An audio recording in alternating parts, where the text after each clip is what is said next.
All right, this is really, really exciting. I feel like I'm at a weird family reunion of all of the jobs I've had for the past 17 years, and I'm like, oh, I'm sorry I didn't fill out my timesheet. You came and got me. So thank you all for coming. And this whole event started from a conversation between Miriam Kaba and Mary Scott Boria, and we want this to remain a conversation, but with 135 of your closest friends. So it's probably going to be weird, but we're going to work through this. It's going to be awesome, right? And so we have a really amazing panel, right? And not enough mics, too many MCs. And so we're going to have a sort of structured Q&A at first. Alice and I will ask these amazing people about their work, and then you will be super impressed and get all intimidated like I am, and then you're going to talk to them later. And then you all will come in and ask some questions of them. And then around 6:10, we're going to wrap it up so that people can get snacks and buy books and drink wine and organize and mobilize. Does that sound good? Yeah? Awesome. Okay, well, now let's kick it off. Right, and so I'm going to do a real brief intro of all of these people because I don't have time to talk about all of the great stuff that they're working on. So from Alice, that's Alice Kim. She's rad. And next to Alice is Andrea Richie. And Andrea Richie is an attorney who works on issues of I'm trying to get it right, so that she works on police misconduct, and she does research and writing and organizing around profiling, policing, and physical and sexual violence conducted by law enforcement to people in the community, specifically people that are in LGBTQ communities. And she's part of an amazing initiative called Streetwise and Safe, and it is an organizing sort of know your rights movement for LGBTQ youth on the ground. So it'd be like, if you get arrested, this is what you should do. It's rad. Thank you for your work.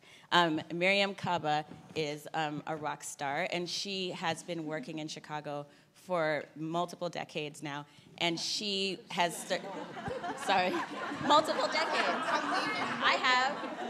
Anyway, shut up. Hey, as the moderator, you have to respect me, finally, right? Miriam Kaba has started so many amazing projects. Currently, she works with Project NIA. She was one of the founders of Chicago Freedom School, Young Women's Action Team. She was, probably responsible for the Big Bang. And she's also one of my favorite Justin Bieber fans, right? Next to Miriam is Jane Harris.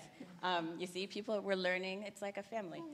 Next to Miriam is Jane Harris, and Jane Harris has had a million awesome jobs, and I was very lucky to work with her for a while, and I've learned a lot from her. She currently works at the Laurie Children's Hospital doing HIV/AIDS prevention work. But before that, she worked at the Chicago Rape Crisis Hotline, and she's also a member of the Prison Industrial Complex Teaching Collective. And so she's going to talk a little bit about that later.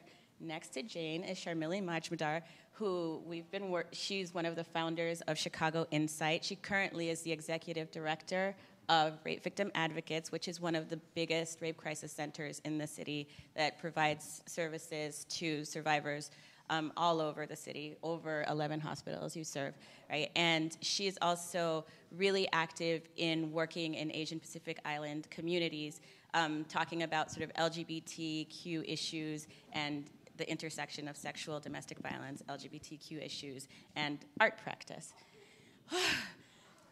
I'm killing you for this later. Next to Sharmili is Erica Miners, who's one of those people you see around all the time, and now you finally got introduced to her formally. Right?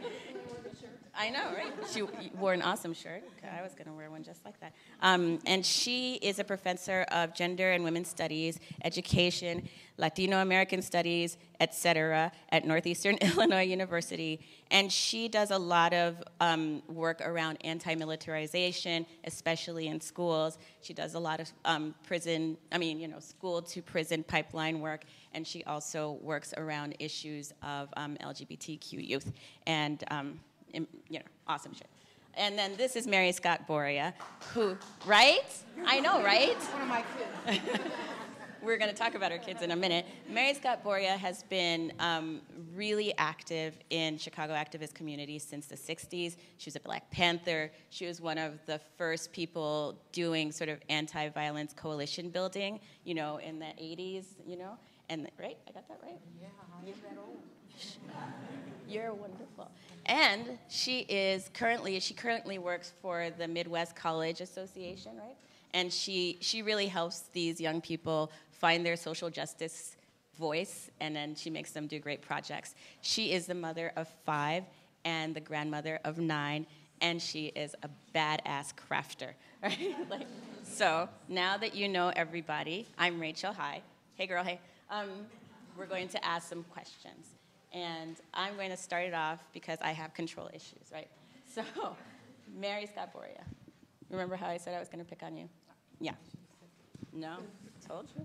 Told you. So, Mary, you've been working in Chicago for a really long time.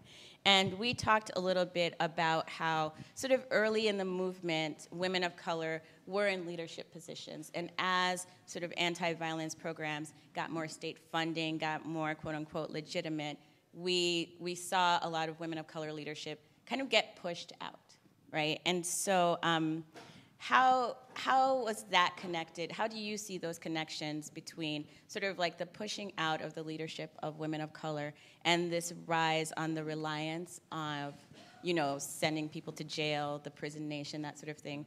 You know, could you talk about sort of when you saw this was going to happen and what were thoughts and conversations happening at that time? Thank you.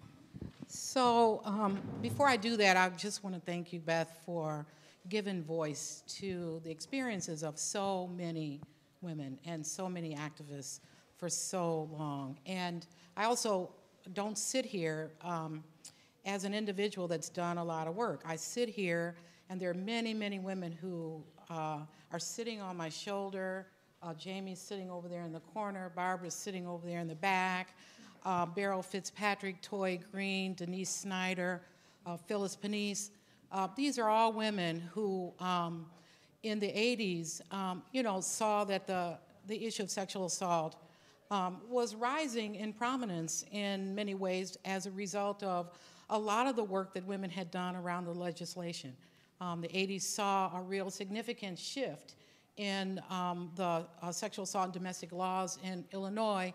And I would say that my involvement and entree into the work really had much more to do with the election of Harold Washington. I was working for the city. I had been involved in lots of movements and had transgressed and took a job at the city. You won't hold that against me. But it was when Harold Washington was elected, and I was working for the city, and I left the city, and a lot of people thought, well, why would you leave working for the city when now you have this progressive mayor? Because he opened many, many spaces for many of us to do some of the real significant work in our communities that we had wanted to do for many, many years. And so the opportunity arose for me to have a chance to go back into my community and to really focus on this issue. And it's interesting because I never thought of myself as somebody that knew very much about sexual assault. And it was only a couple of years after I'd really been doing the work that I realized I had been raped when I was 16 years old. But the issue had been framed as a white women's issue, and it hadn't been framed for us. And so my involvement in the work, and I have to say that I was invited into the work by some fabulous women who took that opportunity in the 80s to really embrace an issue that had kind of not been considered very important in our communities. And so my work was really to try to reach out throughout the Chicago area and really kind of embrace communities that had been kind of forgotten and marginalized, as we always have been. And I think, I don't know that I had a real conscious understanding of what was evolving around sort of the criminalization of this issue. And I have to say, I can't sit here and say that, you know, I was at the forefront of really understanding what was happening because I don't think any of us really understood what was happening. I mean, we were so, we were so engaged in spreading the word and building the work throughout the city and trying to build relationships throughout communities in Chicago that I think we were blindsided about what was happening. But I do think that the growing interest, and we had to fight the criminal justice system to get in the door, but once we got in the door is when we were really seduced.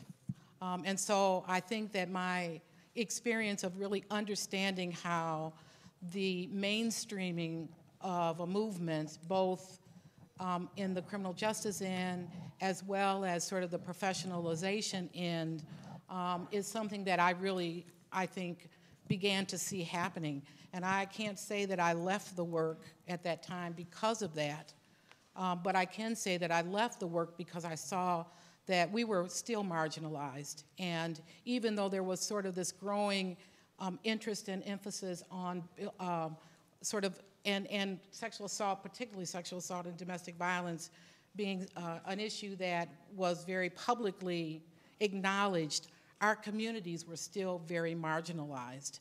Marginalized in terms of resources, marginalized in terms of the movement still being really fearful, I think, of what it meant to embrace a larger understanding of violence and embrace a real, I think, understanding of how we were sort of at this, those of us women of color were at this really tenuous space. And, you know, there was no way that we could embrace a movement that didn't embrace who we were. So I would say that, again, in hindsight, I mean, you know, hindsight is 50-50 or 100-100 or whatever.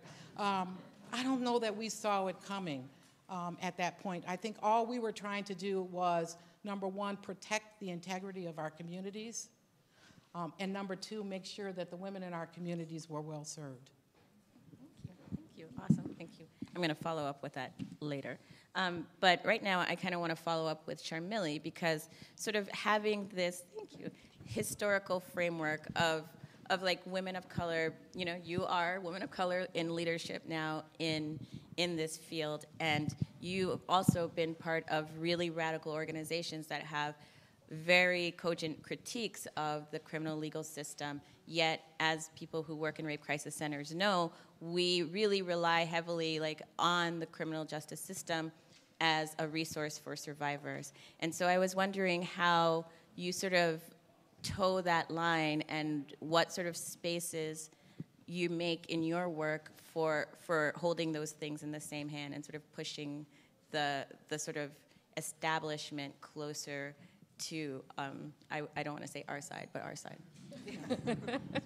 So basically, how do I deal with the cognitive dissonance of being in the belly of the beast? So the organization that I'm the executive director of is Rape Victim Advocates, and Rape Victim Advocates has been around since kind of the early days of the rape crisis movement. It was established in the early 1970s.